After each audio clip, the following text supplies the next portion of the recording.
Hello everybody, greetings to Tokyo. It is now autumn. This is November 2023, the 15th, which is the middle of the month. And this is basically the high season for autumn, which means that for traveling around Japan, this is maybe one of the hardest times, believe it or not. I know that Obon, there are three holiday periods in Japan. There's Shogatsu, which is the beginning of January, the New Year's. There's Golden Week, which is the end of April and the first 5 days of May, 6 days of May, and then there is Obon, which is in August, which is the summer season, and everybody in Japan seems to have holidays at that time and is traveling everywhere. Then there's Silver Week, which is a new sort of holiday to try to take the heat off of Obon, get people to move into another time to travel. It's worked pretty good, but it also made September really crowded. So I find people are taking holidays in August and September now, which is, I guess it's a good thing. And there's also now. And I'd say last weekend was the start of it. I was at Haneda Airport getting ready to take a flight to Kagoshima, and I realized just how much more crowded it was for people to get around than it was just a couple of weeks ago. And the reason why, many of the hotel owners say it's because of the autumn colors. Right now, the vast majority of Japan is either at full foliage, we say koyo, which is the changing of the autumn leaves, or very close to it, or over, actually. I think there's some places in Hokkaido where they've just moved into winter already. Japan is a very long country, and the weather changes with that. Of course, you don't get the same weather in Hokkaido as you do in Okinawa or even Kagoshima for that matter. All right, so I want to take some of your questions, and instead of me giving you a presentation about autumn in Japan, I think it's really important to hear from you. We have on our Discord server a chance for you to call in and talk to me, and then we can answer questions. I want to try to keep this specifically on autumn. I know it says ask me anything, and you can, but that doesn't mean I'm going to respond. Basically, I really want to hear from you about this specific thing. So I'm gonna get onto the stage here now. Everybody on the Discord can hear me finally. So we have about an increasing number of audience members, let's just say here. I know UFO Bob and Hello Hi 821 are in the house. Can you hear me over there? Yeah, I can hear you, John. You're coming through loud and clear. All right, we've got it going pretty good. If you have a question, you can raise your hands on the platform here, and we will bring you onto the stage where you can ask a question about travel in Japan during the autumn. Now, I showed you this picture in the thumbnail for a reason.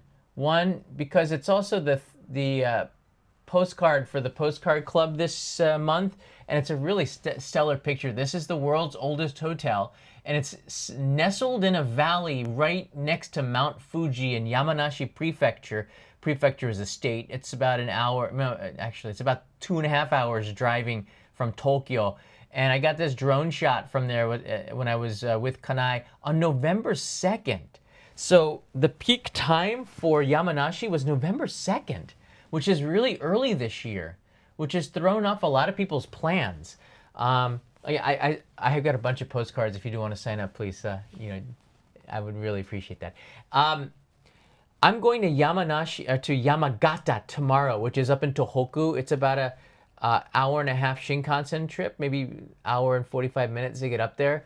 And I'll bring you live to Yamagata and show you what the autumn colors look like there. I think this is a great way to build up into that live stream. I'm filming a main channel episode there. That's my purpose, not the live stream.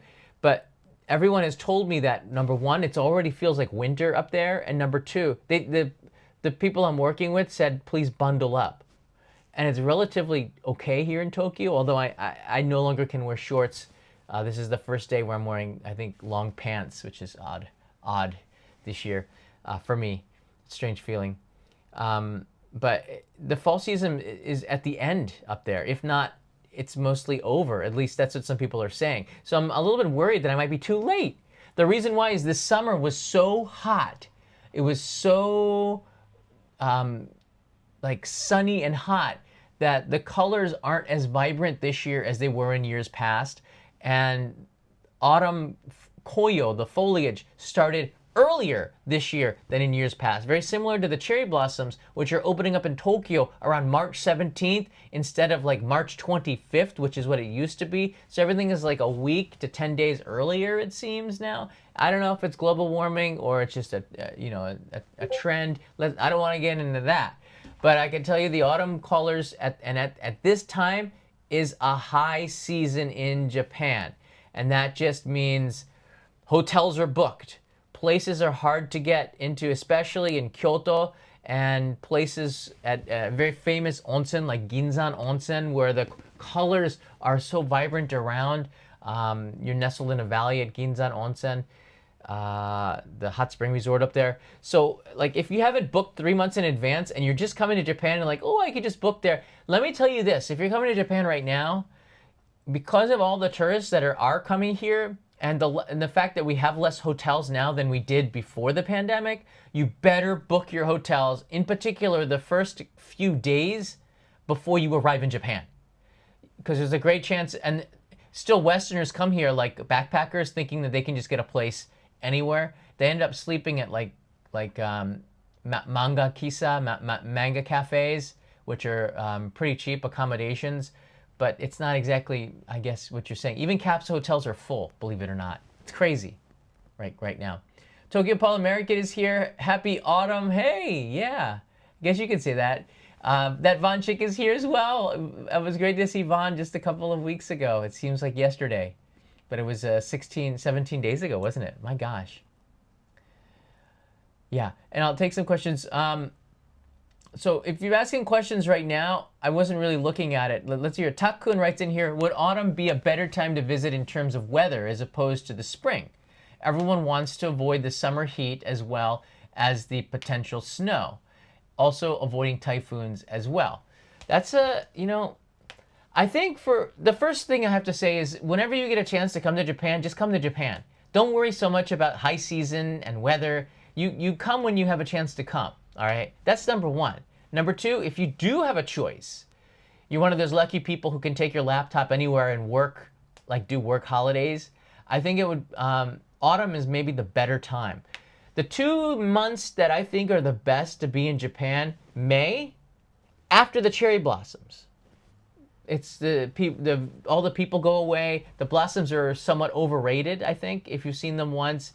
It's nice to be here again, but just the prices and the crowds and the weather is just so much better a few weeks later or a couple of weeks later. I'd say after May 10th till about June 10th. That month is really nice. It's before the humidity really comes in. Summer's oppressively hot and humid, like a sauna. People who didn't believe me figured it out, and now they believe me.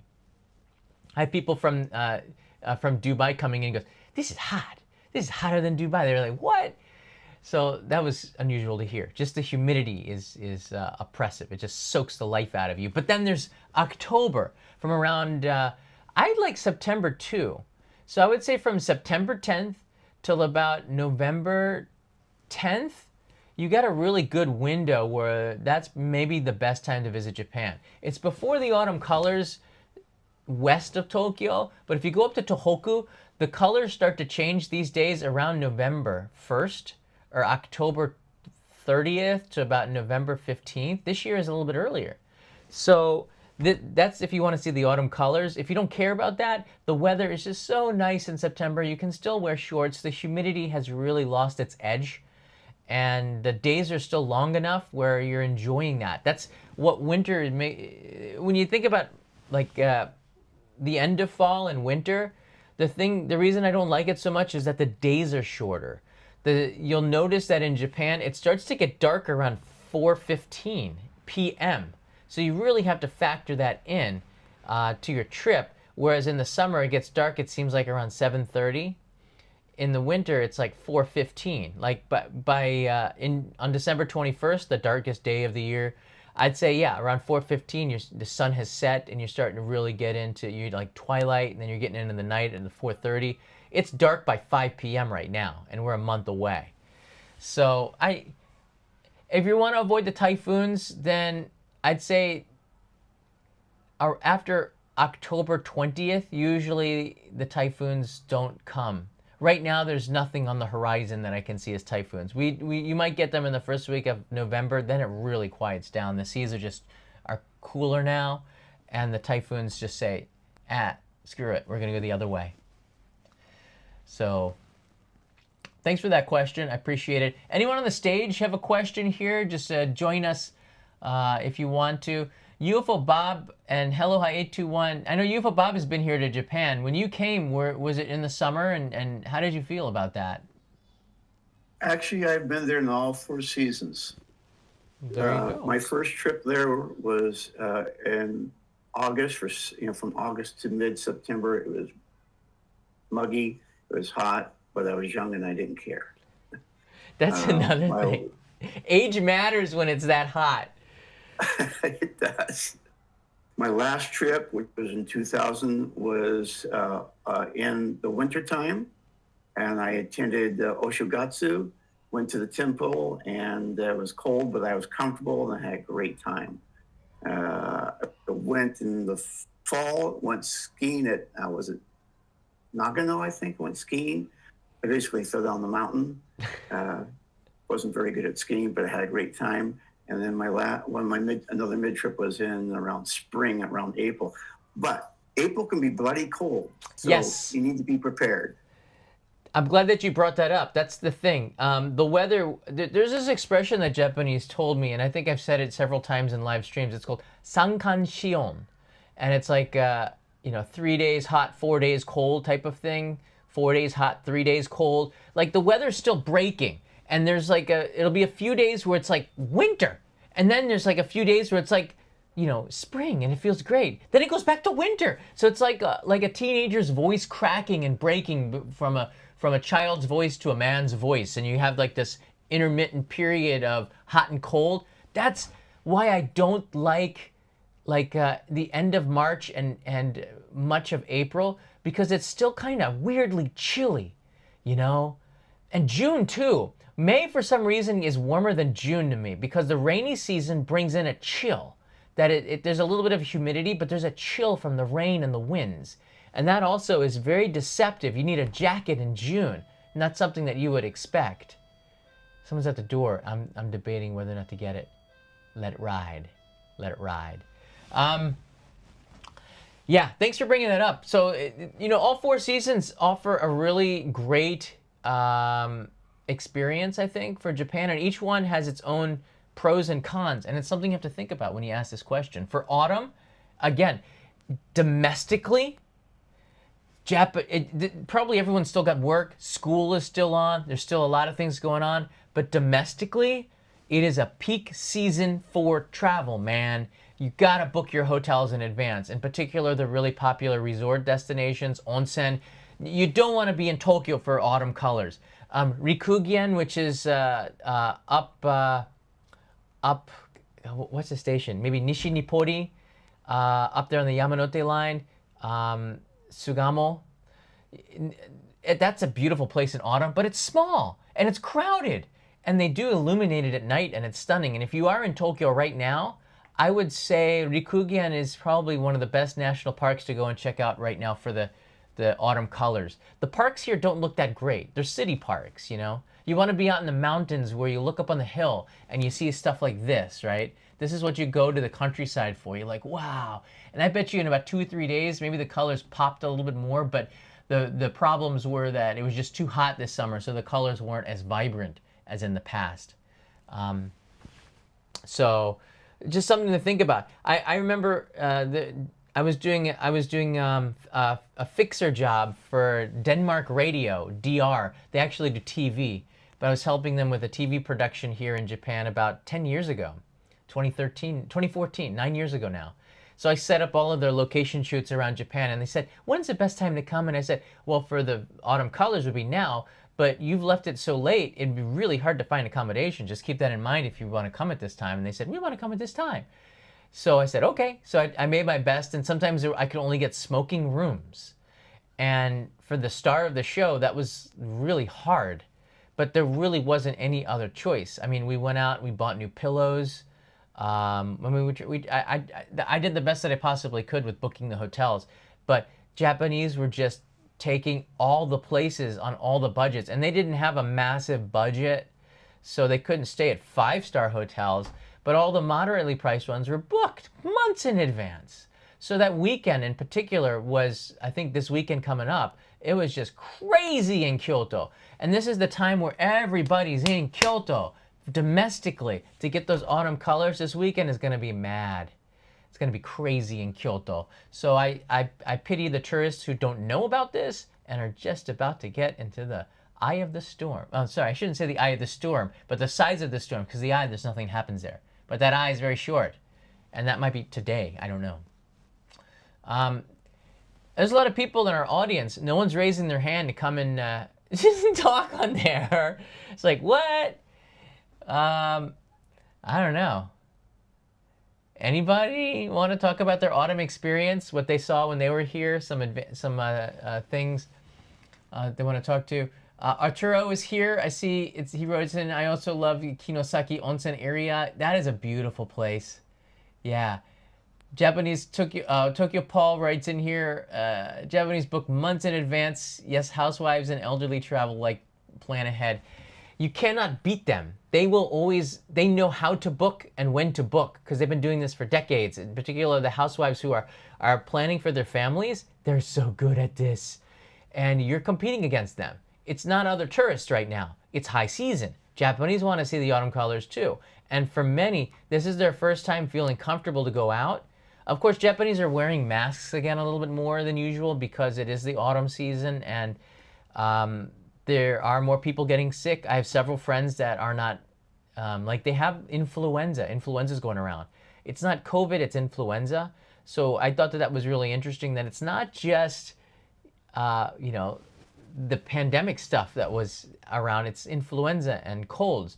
When I was at the guest house 2 days ago in Kagoshima, there was a guy who checked in right when I was going to bed. He kept on coughing and he just wouldn't blow his nose.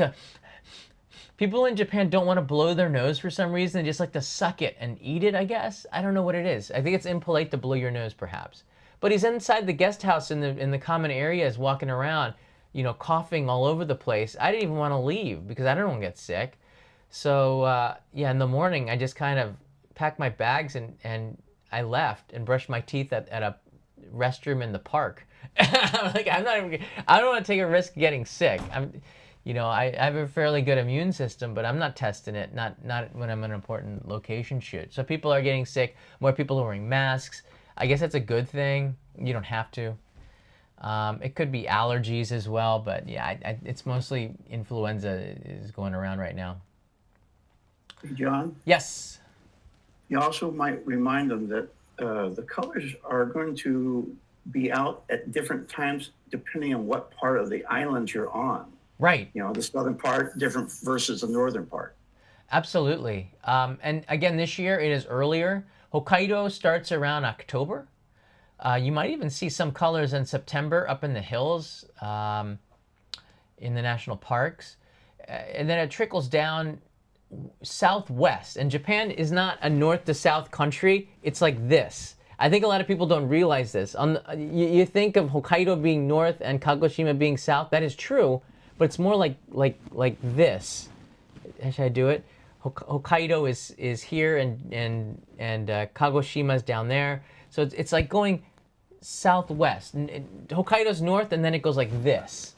So it's not such a big difference from Kagoshima to Tokyo, but from Tokyo north, Tohoku is more of a north thing. So you see more radical changes based on the distance there. Like Sendai probably has peaked already. If not, it's maybe today. Let me see if I could pull up a chart or something while we're talking about this. I see we have the J Vlog is here with us. Ask away, sir. Nice to see you again. Hello. Hope everybody is doing well. We are. I wanted to, you mentioned, and somebody in the comment section on YouTube mentioned allergens. And we are in peak allergy season right now. Mine are going off the charts because we had the overly warm summer. It depends on where you are as well. Sasebo, Nagasaki. Okay. So, my question for you is the allergy medication. Are we allowed to bring in, because we can't get Benadryl here. Ah, but right. We can get a Benadryl-ish type thing. Like what, you know, if we're... Oh, we lost you here. He's not even on the server. It could have been a connectivity issue. Let me see if I can answer that question a little bit. And we have here the Hegemonica 10-year-old just got the flu yesterday in Shimonoseki. Yeah, it's going around, and the doctor said that we should get vaccinated with the flu vaccine, and Leo probably should as well. I see that you're back here. I honestly, I don't have such massive problems with allergies, and there's some medications, and the thing is, some of them are over the counter. Like, you have to go to the doctor to get them, and he'll prescribe something that might be a little bit stronger, which is ridiculous that you have to go to the doctor to do that. But it probably cost you about 1,000 yen to go in and get that, and they will prescribe something that might be stronger if the stuff that you get under the counter is not working.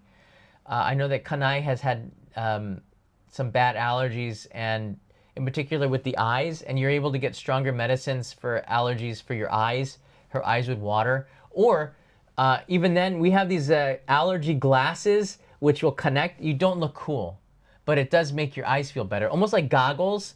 But they look more like normal glasses, but they're covered on the top, so the pollen and the allergens don't get into your eyes. And you know, I wore those too for a little bit when in the pollen season and in the spring, because we have butakusa, which is like some sort of grass that apparently makes me not feel great, and my eyes start to itch.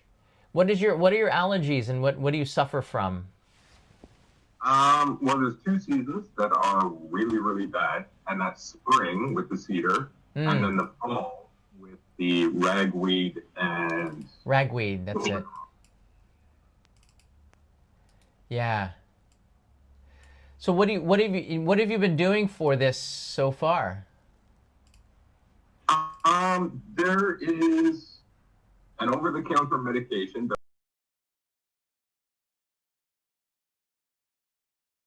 lasts us a month. I went to the doctor. He gave me 1 tablet, 1 day allergen medication. Okay. It's brand new, but I need 2. I need 1 at night before I go to bed, and 1 in the morning when I wake up. Okay. Wow. I've had my mom send me stuff from the U.S. Sometimes it's never had a problem getting through. That was stronger. That might have, if you have family in the U.S. or in a Western country, you can have it sent to you sometimes. But I would make sure you put other stuff in the box too, just to kind of throw it off like it's a care package and not just for drugs. All right, not just for not just for like over the counter, like cold medication. I guess you could write or something. I don't know if you'll get in trouble or confiscated, but I've had family members send me stuff that I couldn't get in Japan. I always get toothpaste sent from abroad as well, because I like the Colgate with. Someone asked me how my teeth stay white. I guess this isn't such a white light; it's more of a natural looking light, but it's just Colgate. The Japanese toothpaste doesn't work for me. Other than that, it's kind of a known factor that stronger medications in Japan are not that good. But if you do need stronger stuff, I would recommend, and if you're really suffering from this, go to the doctor, and they'll have usually stuff that's stronger that you can't get under the counter, if that helps. But I'm not sure what those drugs are, because I don't need them. Just I can talk to you about the experience that I've had talking with people who had similar issues. Kanai. Well, that pretty much answers everything. But you know, as for visitors to Japan, pack your Benadryl if you're coming during an allergen season, which is the spring and fall. Yes. If you're here long term, then yeah, that's a different bag of worms. Excellent advice. And I think that that's really important. If you do suffer from any allergies, bring your medication with you. It's really hard to find stuff that might be what you're used to. And allergies in Japan can be rough, all right? In particular, the pollen season there's something that comes out. It could be the ragweed. Like the end of February till about the middle of March, I have trouble sleeping.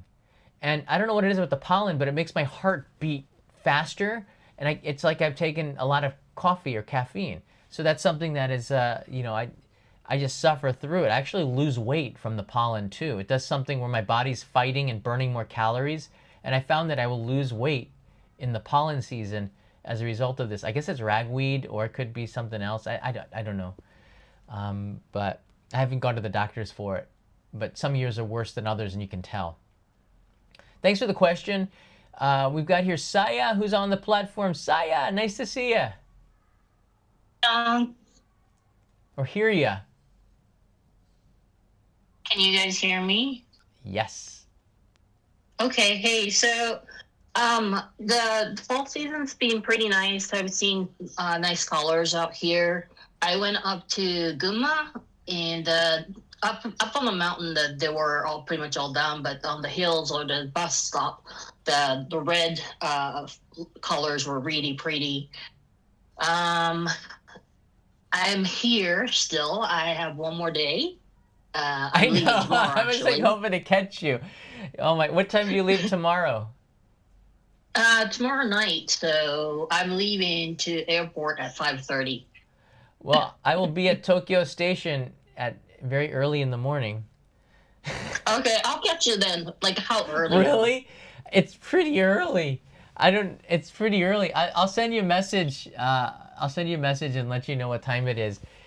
If you have jet lag, it will work out perfectly. But I think it's the first train. It's the first Akita Shinkansen going up. Oh my gosh. I think it's before 7. I think it's before 7. Yeah, that might not happen because I'm staying at the west side of Tokyo. So What time do you leave? To The airport. what? To the airport? My brother-in-law's taking me. We're leaving here at 5:30, and the Okay. flight's not until 9:30. So I see. So let me put you like this. I'm going just for a 1-day thing, and I'm leaving in the morning. And if I finish up by 3 p.m., I'm coming back. So there's a good chance I'm back by 5:30. But it's close. What about today? What are you doing after this? Maybe tonight. I don't know. I'll send you a message. It'll be really hard, but maybe today. If you Yeah, want. tomorrow might be a little too hard because you're out down and I'm leaving the country. All right, send me a message after this. I'll see if we can come and say hi. You don't have to be close to where I am now, but it shouldn't be a problem. I would love to see you before you go back. Yeah. By the way, I did bring a lot of medicine in because I do take a lot of medication. Yeah. And I did a look up online to make sure that I'm not bringing anything illegal, like opioid medication, pain medication, stuff like that. Right. Most of the medication you can buy here are very weak compared to U.S. medicine. Yes. So if you have something you take, usually check online to make sure they are legal to bring in. But otherwise, just bring them because you're not going to be able to get the same ones here. It's different. Thanks for the advice, and this is something maybe worthy of doing an episode on because I think it's on a lot of people's minds. And now that drugs in the U.S. seem to be, I'm talking about like prescription drugs, are quite strong. Japan is still very, very not in that world yet. All right. So Yeah, like if you take Tylenol maximum strength, bring that because they have a Tylenol here, but it's much weaker. It is weaker, and I think that Japan likes to do their own internal testing, and that usually takes a long time before anything is ever approved, or if ever. Sometimes they're just like, no, we don't need it, we don't want it. Our population is fine without it. So, good advice. Thank you, Saya. Thanks. See you later, probably, maybe. So I got the map. I got the map from our friends at TokyoCheapo.com. Just to point out what UFO Bob has said, you can see the autumn colors and how Japan kind of goes to the west from Tokyo. It's a little bit south, but it's not as far south as it is west. So that's why we say Osaka is west of Tokyo, not south, but west. I'm over here, by the way. So let's see what 2023 has on the Tokyo Cheapo map here. Let's make it shorter here. Right there. Hokkaido looks like it's going to be in mid-October and mid-November. Tohoku is late October to late November. All this I'm seeing is I agree with it, but it looks like they're using last year's map. This week, everything is a week to 10 days earlier this year. I don't know why. Again, like I was in, it says here mid-November to mid-December. Do you see that for where Mount Fuji is? I was at Mount Fuji on November 2nd, and you saw what the colors look like. It looked like this. So I'm going to say that, yeah, this is probably not probably a little bit outdated, but this year's is special. If you can, I guess it could be, you can call it special. I don't know. But what do you think? I think the colors don't pop quite as much as it did in the past. I don't know, every year's different. And this is another thing. It's not just location, it also goes by the year. So in some years, in 2022, the colors were more vibrant. I remember going out, I was driving around, I think it was Niigata, and I was like blown away by the colors. As soon as you go through a tunnel from Gunma into Niigata, it's like, poof, you're in a different world. It's like Narnia, okay? And I went to go get the postcard. This is the one here. It's really nice. It looks great on your refrigerator, and it helps you support the channel. And on the back is, I'll sign it, and it has the Guinness Book of World Records certificate for the world's oldest hotel and our family photo from there as well. And a little story behind it all. I appreciate it. I always find a nice stamp for you as well. Keep it interesting. Stamps, I like stamps. Stamps are part of culture. Like the manhole covers, it's a little teeny postage stamp. You can put so much culture into that. So far, we've talked more about medicine than we have about fall. I'll take a couple more questions. We're about 32 minutes into this. But, yeah, there's some good ones here. UFO Bob, hello, how you doing? Have you seen any comments in the chat that probably went by too quickly? Because I'm trying my best to read them, but sometimes I miss some good ones. No, I haven't noticed anything that hasn't been covered so far. Okay. All right, I pulled up the chat a little bit bigger than before. Let me go back and see, because I don't want it to be about me just talking. I want to really answer questions that you have. And if you do raise your hand in our Discord fireside chat, which is our call-in, I will take your question. And it should be relevant, though, if you can, onto the topic. Now, John Lopez raised his hand for a second. John, raise it again. We'll put you on the stage. Whoops, sorry. Oh, there you are on the stage. Yeah, Okapi is just chilling out in the corner here. Sort of a mascot of the show from way back when. Also, sometimes ends up in Leo's area. Sometimes he's not here. I'm looking for him. John, you've begun to look like Japanese. Do you realize that, David? Really? Really? Because if you ask Japanese, I think that maybe your eyes are not as good. I think, you know, as we all age, sometimes we do need to upgrade our glasses, the prescription. There's no way I look any bit Japanese just because I've been here for a very long time. In particular, because I don't hang out with a lot of Japanese, although when you're on the train, you have no choice. But most of my friends are not. It's just the way life is, I guess. Peso is here. Hi. I'm just bringing a question from the chat. Okay. 49th asked, I am visiting for the first time on Sunday. Could you recommend somewhere to stay in a ryokan around beautiful autumn nature? I'm traveling the entire country with JR Pass. Okay. A place with a lot of nature on Sunday. First of all, to go back what I said, it's going to be insanely crowded. So it's good for day trips, but if you are taking the Shinkansen anywhere, make sure you get seat reservations. I'm being very serious right now. If you're going on the weekend, this weekend, make sure you have a seat reservation.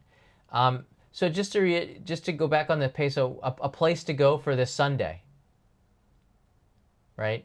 Yeah, well, he's leaving for Japan this Sunday, I would assume. Oh, somewhere now? I'm going to Yamadera tomorrow, but I've heard that it's past the peak. So maybe the best place is going to be like Nagano.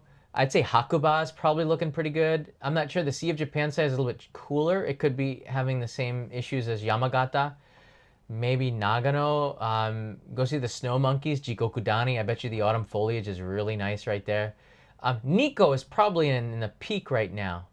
Nikko is a beautiful place to go. The only issue is because Nikko is so easy to get to and it is a tourist attraction in its own right, Nikko is going to get really, really crowded. Let me see here. Yeah, I think it's in the peak right now. Or it says colors start to become pleasant in Nikko between mid to late October, according to Japan Guide. So we might even be past the peak in Nikko. But I think the autumn colors are still coming around. You know, if you're in Tokyo, this is a good time to climb in Okutama, which is part of Tokyo's countryside, and also go to Mount Takao, Takao-san, which is the most climbed mountain in the world because it's so close to Tokyo. There's mountains near Tokyo, really, besides Mount Fuji. It's really not a challenging hike. And it can be more crowded. I would recommend to get in the morning before 9 o'clock if you can. But it is absolutely stunning in the autumn. And there are some shrines that you walk past en route that are as stunning as in Kyoto.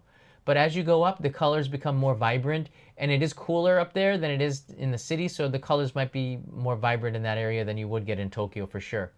So I would say, you know, if you don't have a lot of time and you're in Tokyo, just go to Takao. You know, in the first thing in the morning, come back in the afternoon around 1 p.m. and you have the rest of the day and you've spent the morning in beautiful nature, getting some fresh air. There's a cable car at Takao-san that you can get up to the top. So if you have a family, you can hike a little bit with your kids and then take the cable car up or down, depending on what you want. I believe it's running. It's relatively inexpensive, but the hike up is fairly nice. I think the first kilometer or the first almost mile is a cement, so it's not really too hard because it's just a lot of people climbing it, and then it turns into a little bit more of a normal hiking trail, I believe. But it's a beautiful trail, and some of it I think is stone, like old stones and stuff, but it's all through nature.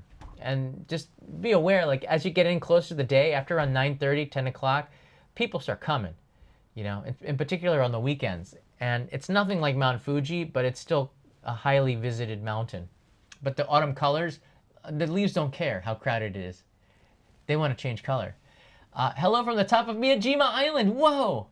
We noticed compared to last year, the leaves are not as vibrant. Alex writes in here. We drove through Gifu and it was amazing. The leaves were insane and we saw the first snowfall. Oh my gosh, I believe that. We're also getting some snow up in Hokkaido already, which is crazy. I'm going up to Hokkaido on the 29th and 30th of this month. So I'm hoping that there's snow. I'll be just a little bit south of Sapporo though. Yeah, that's in Miyajima, which is the island near Hiroshima City.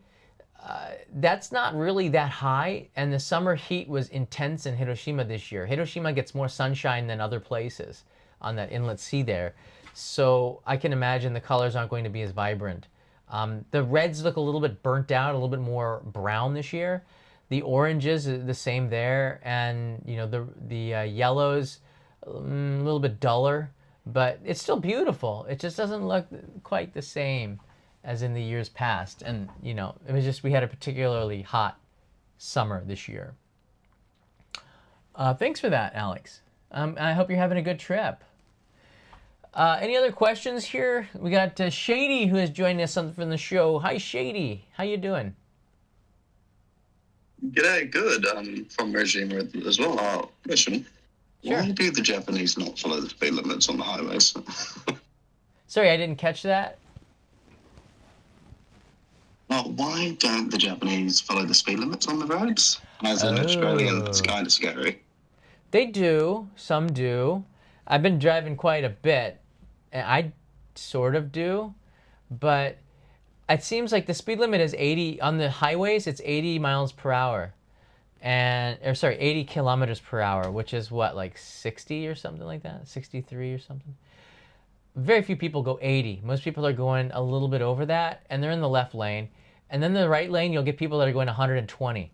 Those are the ones that always get stopped by the cops. I've had cops behind me when I was in the wrong lane, and they flash their lights, so I move into the left lane, but they don't pull me over. And I'm usually going about 100. All right. So there's like, as long as you're going 100 or a little bit under, or maybe just a little bit over, you're okay. If you're exceeding 110, they will typically, flash the lights and maybe pull you over. But I don't know. If everyone is going, I'll tell you this. They do follow the speed limit on the highways outside of Tokyo, I found. But in Tokyo and in Osaka, especially in Tokyo, on the Shutoko, which is the city highway system around there, nobody goes the speed limit. And the speed limit's like 40 or 50. They're going like 85. And this is like a video game. The turns are intense. The roads are narrow. The turns are intense, and the exits sneak up on you, and it's very hard to signal and get in there because it's just really crowded. Both left lane, right lane. If you're in the wrong lane, and you might not be able to get in and turn and getting on your exit, and that's a disaster if you're in Tokyo, because then you have to go down, and it takes you, an extra 30 minutes sometimes if you miss your exit. So, or unless you get back onto the highway, which costs you money. It's an expensive mistake. But I think that a lot of people do follow the speed limits, but it's for a country that always follows the rule, there are more rule breakers than not with that. And that's interesting. Or maybe if you're paying on the highway, we feel it's our right to be able to drive a little bit faster because they charge an exorbitant amount of money for the highway system here. But I try to do the speed limit. I don't want a ticket. I have friends with gold licenses. I one day want to be one of those. It's a sign of bragging. My license is gold. And I certainly don't want to get a ticket and have to go through those process of, seeing videos and taking tests again. That's one thing I want to avoid. I'm not in... But you just have to hold it for a certain number of years to get gold? I don't know what it is, like 10 years or something. But I'm creeping up closer to it. Maybe 8. I don't know. I changed I have a motorcycle license amendment to it now. So I get it renewed in 2025, and maybe I get gold. Is that the 4th time I'm renewing it? I'm not sure exactly, but it's kind of a cool thing. But it's very hard to get. If you're a regular driver, it's hard not to have been pulled over. I've been pulled over once where I made a left turn on a green light, but like there's always a right turn arrow, but I didn't know there was a left turn arrow, and I thought you could turn green on a green light, but you couldn't at that particular intersection. And it's hard to know that unless you are a local. But the police, here's the thing that saved me. I didn't fully turn left. I started to, and then I stopped, and then the police pulled me over, and then he told me, and he said, you didn't make a left turn, so we're giving you a warning. But he took my information for the warning, so it's in the record I was warned. So they know if I do it again. But that's the only time I've been pulled over. I hope I get the gold lessons. Thanks for the question. Ryan C is in the house. How you doing? Hey, John. How's it going? Pretty good. Good. Nice to talk to you again. I think the last time I met you was when you were back in New York City, Times Square. Oh. So that's been quite a while. Yeah. Anyway, I'm from New York here. I heard you mentioning Jikoku Dani earlier, and I just wanted to put out a small recommendation for a small ryokan in nearby Yudanaka. It's called Uotoshi Ryokan, and it's really small. It feels a little bit run down, but the kind of special thing about it, it actually has a Kyudojo attached to it, and the owner does take his guests to actually try out Kyudo if anyone's interested. Interesting. How do you spell that in Roman letters so that we can get people who might want to check it out? Sure. Uotoshi.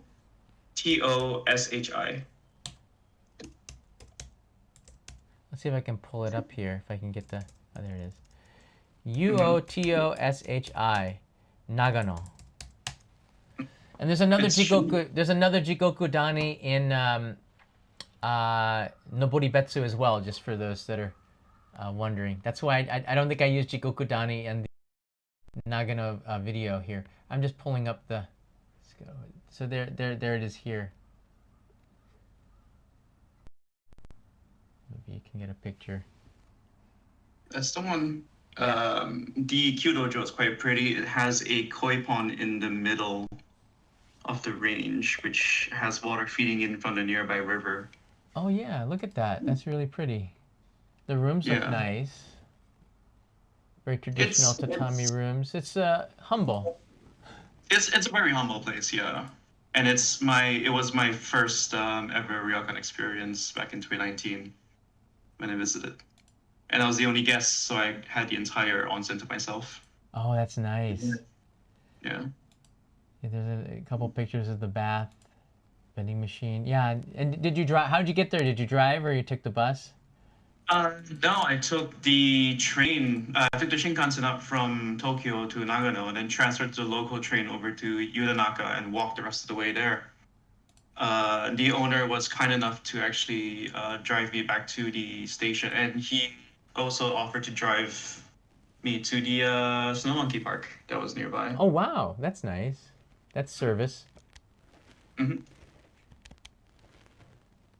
I recommend this if anyone is interested in trying out Kyoto, even if it's just for something that you might be interested in. And that's really much it. Thank you.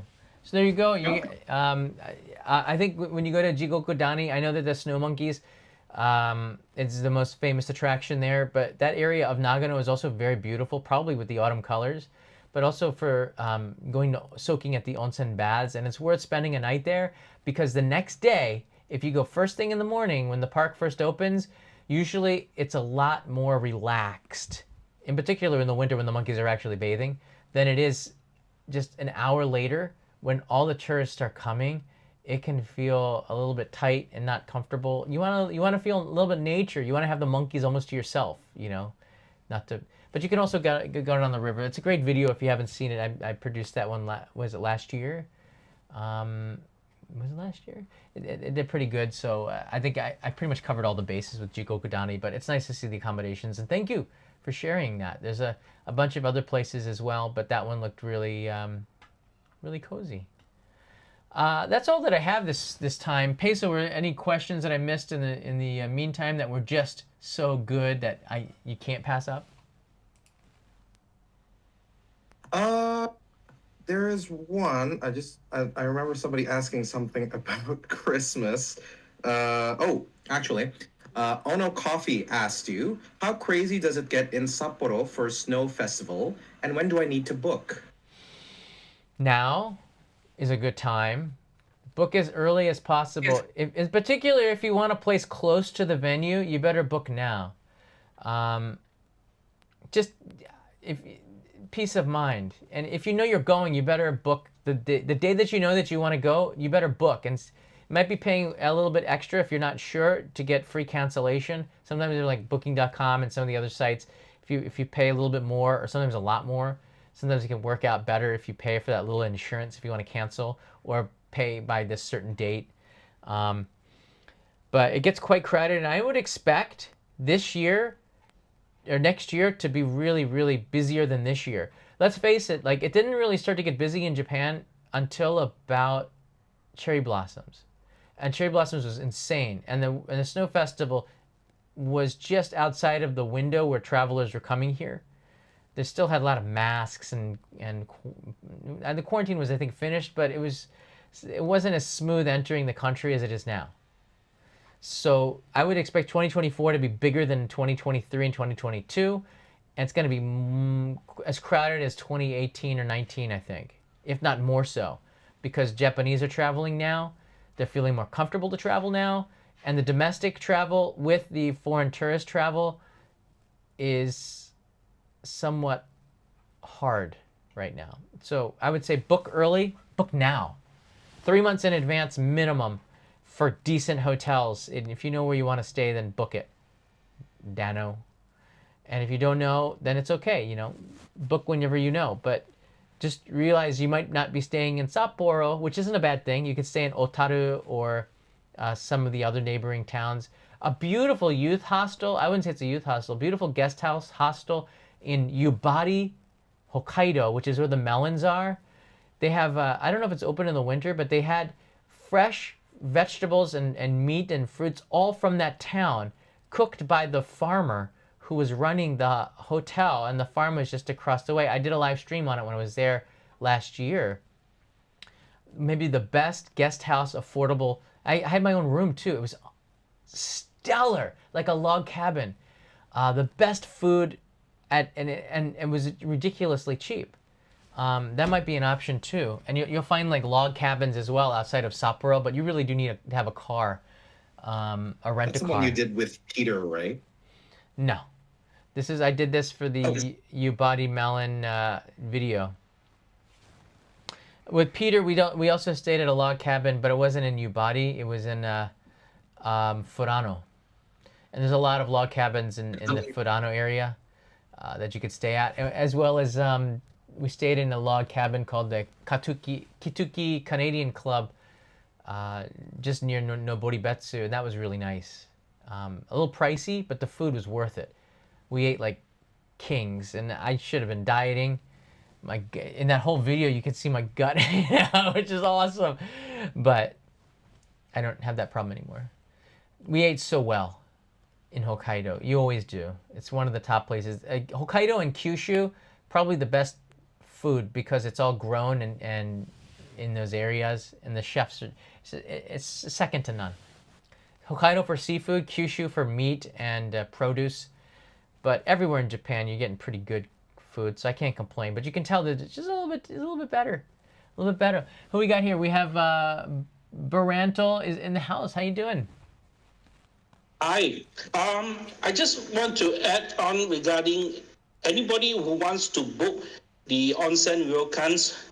The popular ones usually open their reservations about 3 months before the dates. Right. And if you're not fast enough, within 1 or 2 weeks, the rooms will all been taken up. Example are those like in Ginsan Onsen and so on. Yeah. So if we plan to go to these onsen ryokans 1 month before, tough luck. Absolutely, good advice. You're right. It really does pay to know when the onsen start to open up the booking. Usually, I think it was Notoya is the most popular one at Ginzan Onsen. They don't do online reservations. They can do agencies, which you have to pay them a fee for it. Or what Kanai and I did was just call them. They do it old school. They don't ask for a deposit. Nobody cancels your reservation at Notoya. And when you do, they don't have a problem filling it, even on the day. So it's worth calling Notoya just to ask to see if there's any cancellations. But yeah, they don't take a reservation fee. You have to do it old school. But I think it was 6 months in advance. So if you called on the 6 months minus 1 day, they had usually openings, and they were full 6 months in advance on the day that they opened up certain days. It's particular during high seasons. So again, it pays to know when. If you want to know more about Ginzan Onsen, any onsen, please go into Google Maps and go to the tourist association for that resort. They speak English. Call them. You Skype out. I don't know. Use your WhatsApp app. Whatever you do, call Japan and give them a ring and ask them in English about booking hotels if you have any problems. Be proactive. Just because booking.com doesn't have it or the website is really hard to use, call the tourism agencies. They will point you in the right direction and help you in English, and as well as other languages for that matter. Not enough people use them. Foreign tourists. You do everything online from people like me, which is great, thank you. But also you should utilize the assets that are on location there. Like JNTO does an amazing job. In your country, you could call a JNTO office as well and get information from a representative who probably just sitting there waiting for people to call because they never thought about it. So or you can even walk into their office and get brochures and stuff as well, which is really helpful. But that inside information you can get from people like me by asking, but also by calling and being proactive. Go on Google Maps, look at that area. You see the tourism office, click the button, and the hours, and a phone number pops up, call it. You can try also email, but expect it maybe 72 hours to get a response, because sometimes they don't have an English speaker who can, and they want to be perfect with their response, which is they're not avoiding you. They're just sometimes trying to get a perfect response, or they don't respond because they feel like they can't respond to you perfectly. That's Japan. I've had that happen quite a bit. Does that answer your question? Any follow-ups? Oh, I guess he's off the stage here, but I think that the comment is very valid. Make sure you know when they open up. We have a sand and surf rights in here. If you visit a tourist, how long after leaving before you can return? I mean, on a tourist visa, if you're thinking of going to Korea to renew it really quickly, people do that all the time.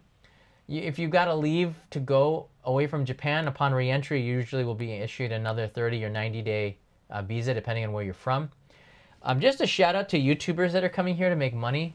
Before I take Johnny-san's question, who's on the stage, there's rumblings I'm hearing from people that if you're an influencer coming here to make a video, you might need to get an influencer visa to film here. This is based on the stuff that's happened in the past. I'm hearing rumblings. There's nothing definitive yet, but this is a very high possibility in 2024 that the government is just fed up with people filming in public and not respecting the rules. And I mean, shoganai, it can't be helped, but a lot of Japanese don't like it. And with the government right now's approval rating so low, doing things like this is politically a win to protect the wishes of the Japanese public. And influencers are going to come here anyways. But if you're coming here to make money, you technically can't be doing that. You need a work visa to make money here in Japan. If you're making like super chips or chats or something, the debate is the government sees it as a gray area. And usually if there's a gray area, damn it. Hi. Okay, hi. I don't know what I'm supposed to do. So I have to wait here for Takubin.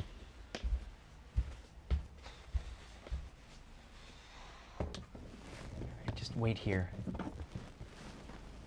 I don't want to film the poor guy. All right, just stay here for a minute. It's only going to take a second. I have to get this package. And he might even just drop it off there. I think it's some of the stuff for the Daimyo boxes that I send. By the way, I reopened it. If you're a Patreon supporter and you've been waiting for the Daimyo packages to reopen again, they're open again. Mail has returned for a small packet to most places around the world. And I'm happy to send you one of these. But I think this is what this might be. So. 7590円です。あ、わかりました。はい。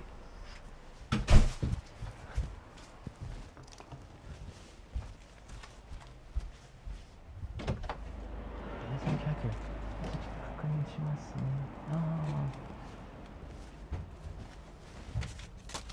For my wife。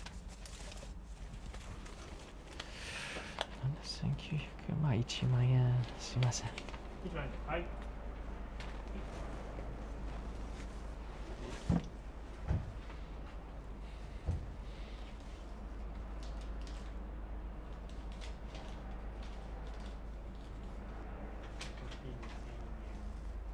あ、はい。はい。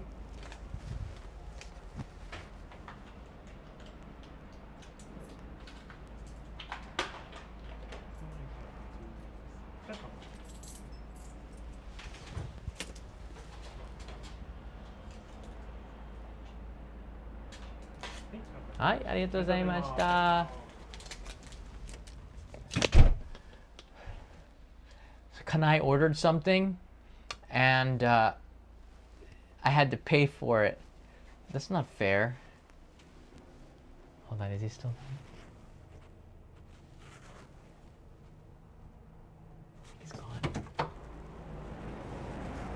This is also very interesting here. The daimyo stuff did come, actually. They just drop it off right in front of my door. I guess this is the other. Whoa.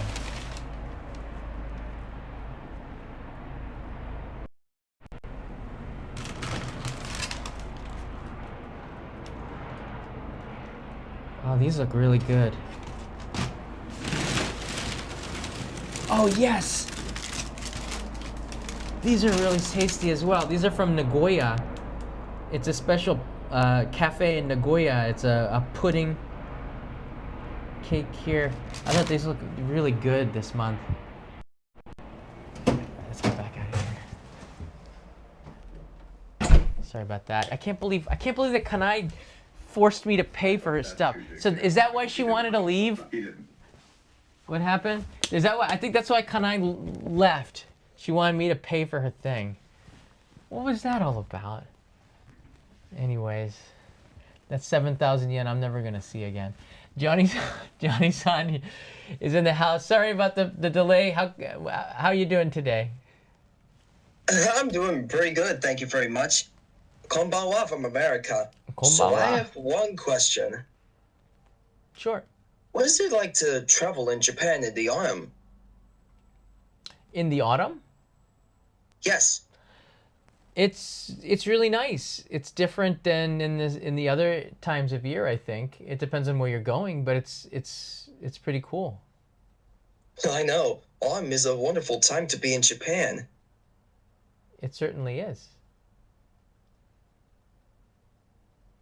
And another question, is it worth going to Japan in autumn? I would say so, yes. Well, then that pretty much answers my question. Thank you very much. You're very welcome, sir. Thank you for the question. Did that seem a little surreal? Yes, it did. Did that just happen? I feel like I've gone. First I had to pay for something that I didn't expect, and now that just happened? Was that somebody I know? Is that like a practical joke? I don't know. Okay. It's not hard to say. I don't know. It's a little odd. If it is, it's a very complicated practical joke. So like, I don't know. I'm happy to answer any question. It says ask me anything, and that's what happened. And it was on target. Look, I have to say it was on target, you know. There's nothing wrong with the question, just the simplicity, the broadness of it. By the way, Michael left you a message in the chat, so you need to, it's Oh, okay. Hey, Michael. Toro Poco's in the house. Can I potato chip fun? Oh, she's gonna love that. Oh. Anything that's sometimes left over, I'll find her snacking on it. Goes, what did you do to me? She did not want this in the house. Neither do I. But they're so darn good. Aloha, big mahalo for sharing travel advice with us. Whatever you're paying, I'll help to pay that too. No, Michael, trust me, it's something for like Kanai's dancing or something. You don't need to help out with that. But you know what? The love is felt very much here, and I really appreciate it. Really do. Michael is like family, so I guess Michael, if I feel Speaking of if I guess Michael anything. is like Michael, then if you are family, then I guess you do have to help me with paying for it too. That's the thing you have to do with family sometimes, right? Yeah. What was that peso? I'm sorry. Fangam. Here we go. It's noticed. What's that? Speaking of answering anything. Sure. Yeah, Kumar01234 sent a super chat some time ago asking, how often do you visit the US? And also, has anyone ever visited all 14,125 islands in Japan? Also, have you been to the original Jiro Sushi? I've been outside the original Jiro Sushi. but he doesn't allow photographs. And when you go down there, it looks like you're going into North Korea. So I will never go to Jiro Sushi and eat there, ever. All right? It's just, they're very frustrated with tourists so much that when you go down there, there's like, on the stairways, at the entrance, there's like massive signs, no photographs, stuff. I know you thought about it, but don't take photographs here. This is another sign to say, please do not take photographs here. Do not be filming. Don't film the customers. You cannot film inside. So look, I think that Jiro Sushi is good, but there's 1,000 places that are just as good. It's just notable because it was on a Netflix drama. That's it, all right? Take your $300 and you can go to another place and get probably more food that's just as good. And unless you're a connoisseur of sushi, like seriously know your stuff, you probably aren't going to taste a huge difference between that and Sushi Zanmai, which I think is the best, like right in the middle, sweet spot sushi place, and that's in Tsukiji Market. Go to the Honten, which is the main shop. The locals say that the Honten is a little bit better because the chefs are better there, but those chefs are pretty darn good. You're paying $300 for a really well thought out course, but you know, they just don't seem to like tourists. I mean, they've been frustrated by it, and the kind of tourists, the thing is that when you do go on a Netflix drama, people are like, excuse me, sir, this sushi is raw. Could you cook it? Like, you get people like this, and that's like a massive insult. And if I was Jiro Sushi, I probably would be the same way. To get back to your other questions, I try to go back to the U.S. as much as I can. I was there in October, so I'll be going back in about 2-3 weeks from now. I'll be back in the U.S. with Kanai and Leo. We might go to New York and do meetup there. We're not sure if we want to go into the city or not. It depends. We go back mainly for family, but you guys are family too. What was the other question, Peso, in there? I think there's a third one. Yeah, the other question was, has anyone ever visited all of Japan's 14,125 islands? The fact that you know that is very impressive. I knew it was over 10,000, but I was like, first of all, a lot of those are not inhabited and you can't get to, so I don't think that I don't think everyone has visited them, because I think there are some islands that no one has visited. And there's islands that are like brand new. If you've been following the news, there's some islands off of Iwoto, which is how Japanese say Iwojima. It's Iwoto in Japanese, by the way. So Iwoto has a brand new island off of the coast that's just become a new island in Japan. There's nothing there. So I don't think there's anyone who's going to step foot on them. There's a ton of islands that no one has stepped foot on because there's basically nothing there it's worth setting foot on. So I would say no, but you never know. There could be somebody who does it. The reason why is that the costs to do something like this is huge. You'd have to be a self-funded millionaire because there's no public transportation. You have to fund it yourself. That means you either have a sailboat, which would take forever, but maybe somebody has done it. The problem, though, with doing it is because there could be islands that disappear, and there could be new islands that come up, so you'll never have visited them all. Even if you visit them all today, probably next week a new island springs up from somewhere, and now all of a sudden there's another one that you have to go to. But then you find out that you're too old to travel to this place, and you know your record is done. It's like Christian McCaffrey with the touchdown record. Can't be helped. You can't do it all. Sorry, Christian. I don't know. It sounds like a challenge for you there. That's not a challenge that I care to partake in. There's too many beautiful islands that I can go to. The ones that have nothing on it, I've seen them from the airplane. I am curious, but I'll tell you that as somebody who's been to a ton of islands, they kind of are all the same. If there's nothing there, I'd like to build my own hut, but then I would be trespassing too because it's probably owned by somebody. I don't know, but I'll try to do some more. I wanted to do more island videos this past year, but I don't know. Things are just kind of on the fringe of turning around. 2024 seemed like a better year to invest because islanders are a little bit different, a little bit more worrying with the stuff that was going around, but now it seems like we're in a pretty good spot where going back and forth to island hopping is a little bit easier. Common Writer Rogue is in the house from Yokohama. I feel that the ocean wind in Yokohama is colder. It always is than in Tokyo. Do you think that the temperature is the same or different? If it is different, which area do you think is colder? Yokohama is definitely a little cooler, and the reason why is because it's more exposed to the Pacific, which is a colder body of water. Whereas Tokyo is sort of inland and Tokyo Bay is a little bit warmer. Of course, it's not that big of a difference because the ocean's not that far away from Tokyo. It's relative. But Yokohama, it's much closer. So you just get a little bit cooler in the winter and probably a little bit warmer in the summer. Although Tokyo has all the asphalt, the city is really hot in the summer as a result of that. There's just a lot of things baking in Tokyo. The high-rise buildings around you are giving off heat as well. And that humidity, it's off the charts. Hey, Photoluke Hawaii is here. How you guys doing? You're saying hi to everybody. You said hi to me too. Hey, aloha. We like Photoluke Hawaii. Hey, John. Yes. Ang Spong has a question in the chat. How do the autumn colors of New England compare to Japan? Oh, so I was in October and the colors were just starting to change in New England. They were really beautiful. I think that the New England colors might be more striking than the things that I've seen. But again, like New England is one part of the US. Japan is a really long country. It's like going from Seattle down to Phoenix, right? Something like that.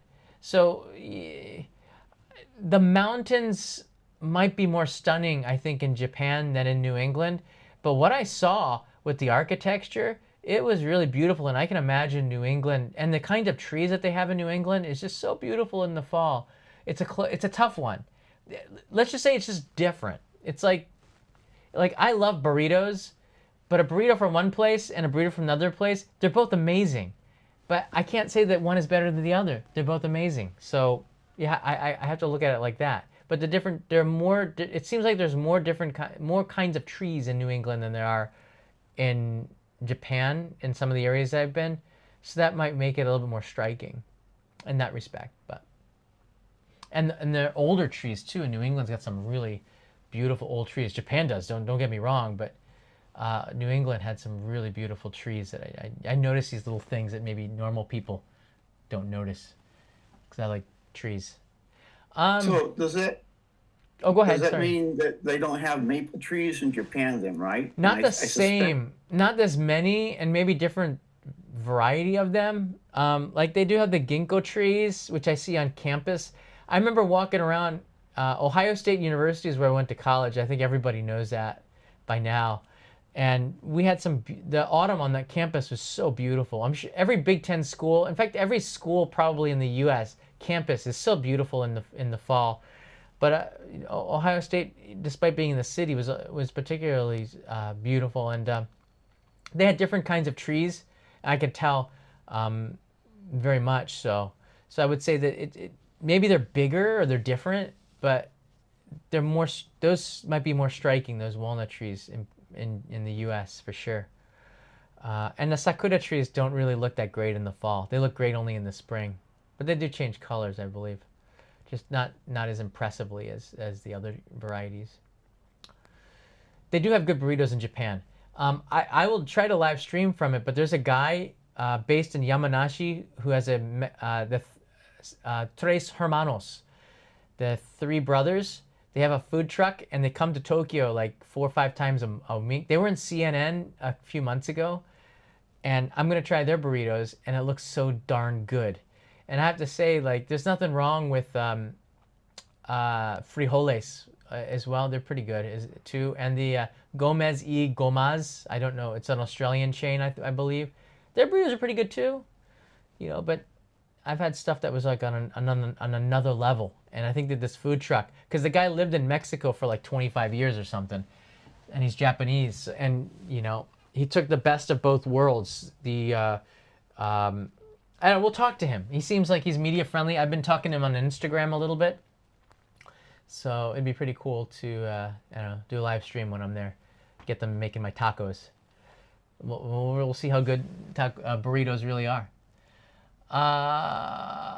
Okay, I'm trying to see if there's any more really direct questions, but it looks like nothing about Japan so much. One.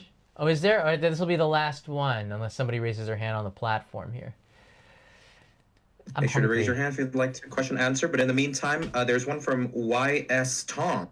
Writing in, hi John, we have plans to travel to Japan again in autumn 2025 to visit North Chubu and Tohoku, the last area of all 4 main islands we haven't visited yet. What would you say are must visits or do's? In autumn, or was it just autumn 2025? Autumn 2025. Yamadera is in the fall is a particularly beautiful place to go. Kaku no Date in Akita, or was it in Iwate? I think Kaku no Date might be in Iwate. It's right on the border. That was also a beautiful place in Iwate. Kaku no Date. It's an old samurai town. I would put that on your list of places to stay for a night in the fall, in particular. It's on the Shinkansen line, so you can get that between Akita and Morioka on the Akita Shinkansen, I believe. It's beautiful. Kaku no Date. I was there in the fall. I believe there's a live stream on this channel there during the pandemic. I went up there in 2020, and I rode in a jin rickshaw through the old samurai streets in a kimono, which was really nice. The weather was perfect for it. I'd say Aomori City is really cool. They have an impressive fish market that you can go and build your own kaisendon there. I thought that was really fun.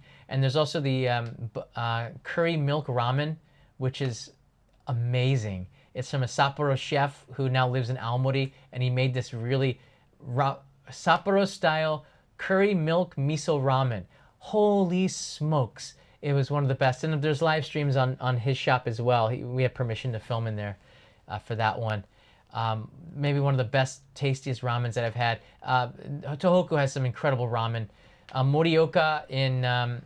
Morioka is very famous for its ramen, which is a Korean noodle, but one of the famous noodles in Japan as well.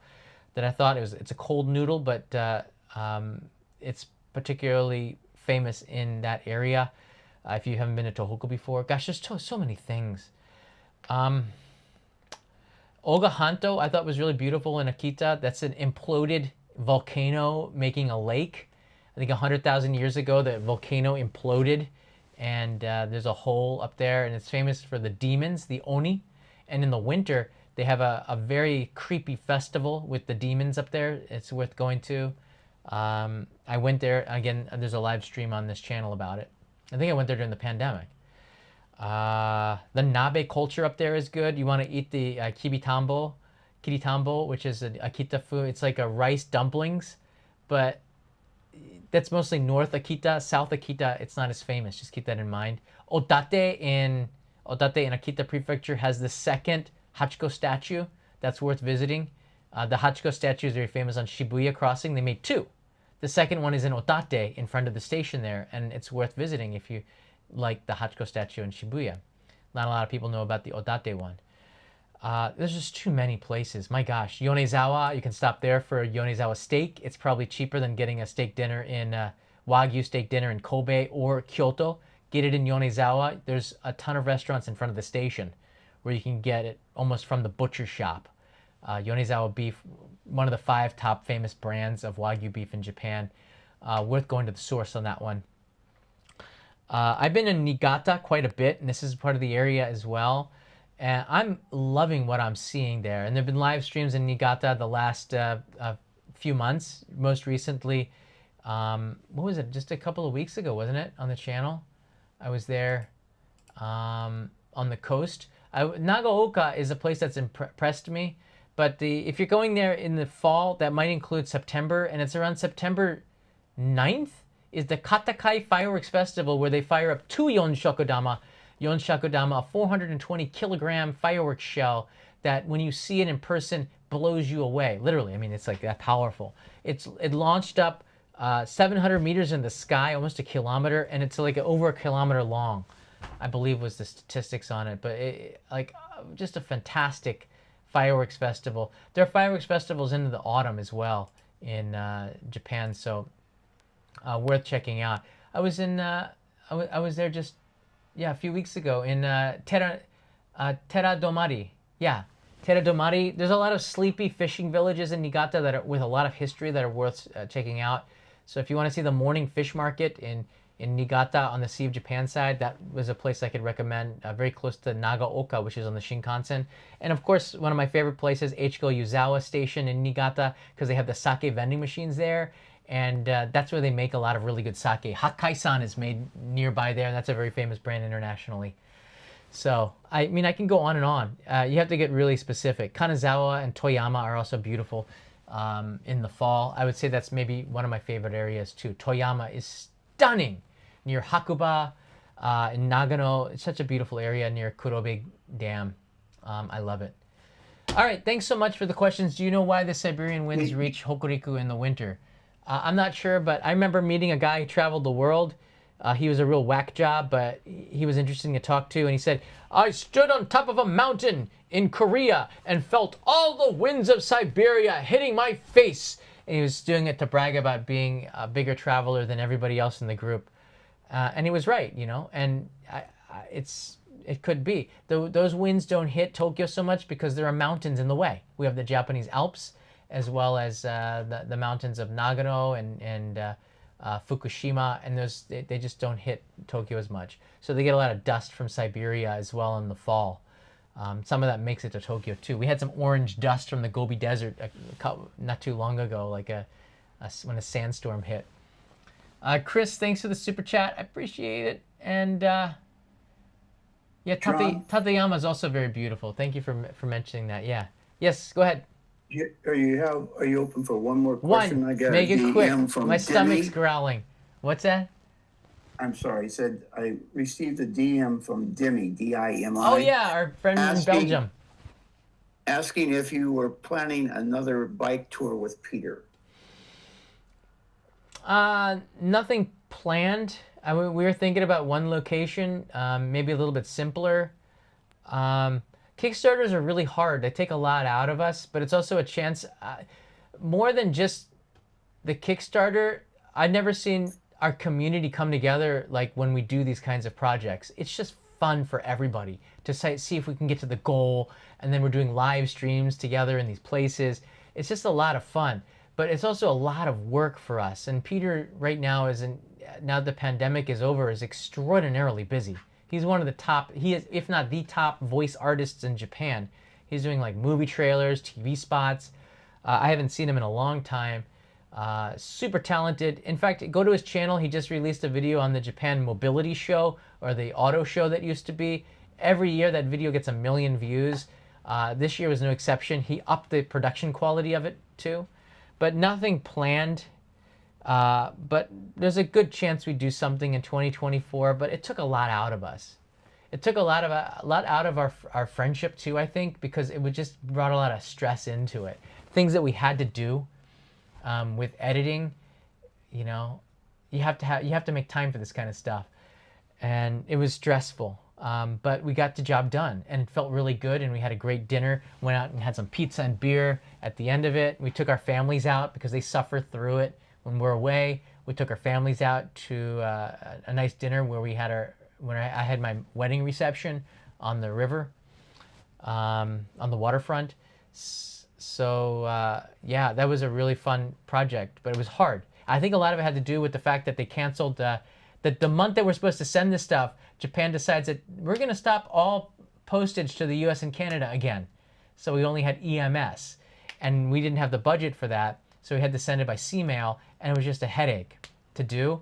But we still had so much fun, and it was a very worthwhile project that had a lot of experience in it. But there are a lot of things that we would do differently. We assessed that, and it's something we would consider going forward. Again, a Kickstarter, if you have 100 people or if you have 1,000 people, it is a lot of work to get it all right. And your reputation is on the line with it. I know, because I had a Kickstarter that took 2 years to complete. Thank goodness we have a very forgiving audience, but I learned quite a bit. And by the way, if you're still wondering, hold on, I still have some here. You can get a Blu-ray of that first Kickstarter, which now you don't have to wait 2.5 years. You can get it. This makes a really good Christmas gift for your loved ones. It's wrapped in cellophane here. It's a box set of my hitchhiking travel. You can see the hitchhiking signs up here. Inside of it, I think Leo has taken and destroyed one of them. I don't know, where did he hide it here? He always takes it and he takes the box. He points to it and he goes, Dada, Dada. He says, yes, that is. Oh, it's on the floor. That is me. And then he takes the Blu-ray and turns it into a frisbee. So this copy is like a showroom copy. But here it is right here, and it's a really lovely. Oh, there's the disc here.